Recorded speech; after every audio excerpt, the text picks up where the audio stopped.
মাটিতে পড়ে আছে ৮টি কুকুরছানার নিথর দেহ। কাছেই দাঁড়িয়ে মা কুকুর, শরীর শুকে সন্তানের কোনো স্পন্দন খোঁজার পানিতে ফেলে ৮টি কুকুরছানা হত্যায় তোলপাড় পাবনায়। অভিযুক্ত নারীর জামিন নামঞ্জুর করে কারাগারে পাঠালেন আদালত। পরবর্তী শুনানি রোববার। পাবনার ঈশ্বরদীতে ৮টি কুকুরছানাকে বস্তাবন্দি করে পুকুরে ডুবিয়ে নির্মমভাবে হত্যার ঘটনায় সারা দেশে তোলপাড় সৃষ্টি হয়। ভয়াবহ এই কাণ্ড দেখে হতবাক হয়েছেন অনেকেই। বাচ্চাগুলোকে হারানোর পর ঈশ্বরদী উপজেলার নির্বাহী কর্মকর্তার কার্যালয়ের সামনে দাঁড়িয়ে মা কুকুরটিকে কাঁদতে দেখা যায়।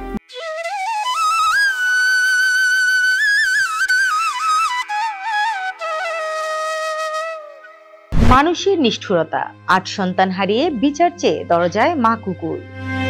পাবনার ঈশ্বরদীতে ৮টি কুকুরছানাকে বস্তাবন্দি করে পুকুরে ডুবিয়ে হত্যার পর মা কুকুরটি বাচ্চা পড়ে আছে ৮টি কুকুরছানার নিথর দেহ।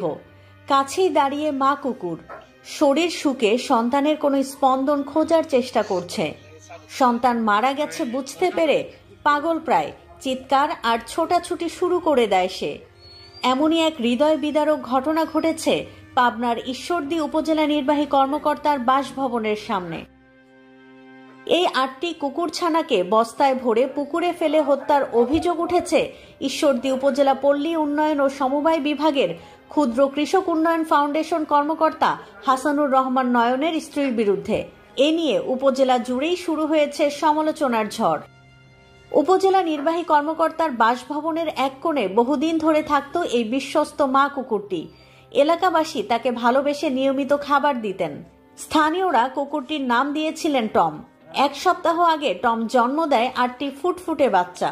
সবকিছু স্বাভাবিকভাবেই চলছিল, কিন্তু হঠাৎ গত রোববার সকাল থেকে টমকে অস্থির হয়ে ছোটাছুটি করতে দেখা যায়। কর্মচারীরা খোঁজ নিয়ে গিয়ে জানতে পারেন উপজেলা পল্লী উন্নয়ন ও সমবায় বিভাগের ক্ষুদ্র কৃষক উন্নয়ন ফাউন্ডেশন কর্মকর্তা হাসানুর রহমান নয়নের স্ত্রী জীবিত কুকুরছানাগুলোকে বস্তায় ভরে পুকুরে ফেলে দিয়েছে। অফিসের কর্মচারীরা পরে কুকুরছানাগুলোর মৃতদেহ উদ্ধার করে মাটি চাপা দেন। আজ সকালবেলা সেলিম ভাই, জানির ভাই যা মানে তথ্য নয়ন সাহেবের বাচ্চার কাছে তথ্য অনুসারে যায় পুকুর থেকে এই কুকুরের মরা কুকুরের বাচ্চাগুলো পাচ্ছে একটা ব্যাগের মধ্যে, মানে একটা মানে বাজারের একটা ব্যাগের মধ্যে পাচ্ছে। পাওয়ার পরে এই যে আমাদের এসিলেন্ট স্যারকে, আমাদের পিআইও স্যার, আরো মানে খাদ্য অধিদপ্তরের স্যার, ইউনো স্যার সবাইকে দেখাচ্ছে। ইউনো স্যার আশ্বস্ত করছে যে এটা সুষ্ঠু বিচার ব্যবস্থা করবেন। তারপরে কুকুরগুলো যেহেতু মারা গেছে কালকে, এই জন্য আজকে একটু আগে দাফন করা হয়েছে, জাহাঙ্গীর ভাই দাফন করে দিয়েছে। স্যার আপনারা 4টা ফ্যামিলি ওখানে থাকেন, বাচ্চাগুলা কোথায় গেল কেউ দেখলেন না? উনি আমাকে বলল যে না, আমরা তো আসলে খোঁজাখুঁজি করছি, বাচ্চাগুলা কে করলো, একটা মুখ খারাপ করে বলল যে মানুষের বাচ্চা নাকি এগুলা করছে, এই কথা বললো। বলার পরে উনি মোটরসাইকেল টান দিতেই ওনার ছেলে মোটরসাইকেলের পিছনে ছিল। ওনার ছেলে বলল যে আমার আম্মু ময়লা ফেলানির ব্যাগের ভিতর করে বাইরে পুকুরে ফেলাই দিচ্ছে। সেই অনুযায়ী আমি আর সেলিম ভাই ওই কথা অনুযায়ী পুকুরে খুঁজতে যায় দেখি যে একটা ব্যাগ পড়ে আছে।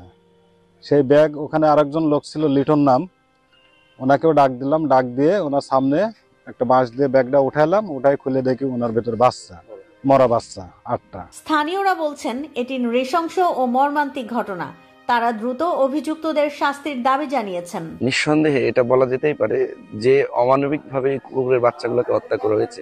ব্যাগের মধ্যে মোড়ায় মুখ বন্ধ করার পরে পানিতে ফেলে হত্যা করেছে। যে এভাবে অমানবিকভাবে এই নিরীহ বাচ্চাগুলোকে হত্যা করতে পারছে, কালকে যে সে মানুষ হত্যা করবে না এমন তো বলা যায় না। এই যে নির্মম ঘটনাটার সাক্ষী আমরা হলাম বা জানতে পারলাম, এটা সত্যি হৃদয় বিদারক।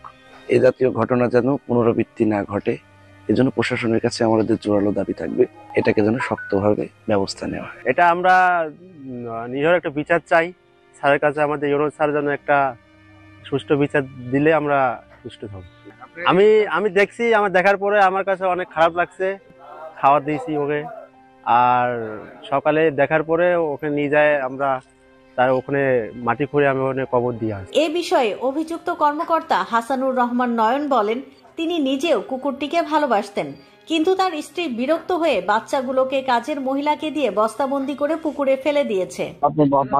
অনেক প্রেশার ক্রিয়েট করি যে আমি কুকুরের বাচ্চাগুলো কোথায় ফেলাইছো না কি করে, সত্যি কথা বলে তখন সে এক পর্যায়ে কথা যে আমাকে স্বীকার করতে যে গতকালকে দুপুরের দিকে নাকি ওই কাজের দিদি আসছিল, ওনাকে বলতে যে কুকুরের বাচ্চাগুলো নিয়ে বাইরে ফেলাই দেন, উনি নাকি নিজে বাইরে ফেলাই দিচ্ছে। দেখেন আমি এখন কি বলবো, আমি যেটা তো জানছি, আমি এটা নিয়ে কালকে থেকে খুব চিল্লাপালা করছি কে কি করলো, কেন করলো এটা। এখন আমি যখন এটা যে বাসাতে শুনতে পারলাম তখন আমি মর্মা হচ্ছে যে আমি কি বলবো কি করবো। ঘটনাটি জানার পর প্রয়োজনীয় ব্যবস্থা নেওয়া হবে বলে জানিয়েছেন উপজেলা নির্বাহী কর্মকর্তা। মানে আমি যখন শুনলাম আজকে সকালবেলায় যে ঘটনার কথা বলছেন নাকি, শোনার পরে আমরা আসলে এটা একটু যাচাই করছি, পর্যালোচনা করছি যে আসলে ঘটনাটা কারা ঘটেছে, যারা এর সাথে জড়িত আছে মানে তাদের আমরা আমাদের ক্যাম্পাসে যদি কেউ ইনভলভ থাকে আমরা ক্যাম্পাসে তাকে বের করে দেবো, অন্যান্য ব্যবস্থা নিব আর কি। যাচাই বাছাই করে আমি দেখছি যে এটা আসলে কি করেছে। বাংলাদেশের প্রাণী কল্যাণ আইন 2019 অনুযায়ী অকারণে কোনো প্রাণীকে নিষ্ঠুরভাবে হত্যা করা দণ্ডনীয় অপরাধ।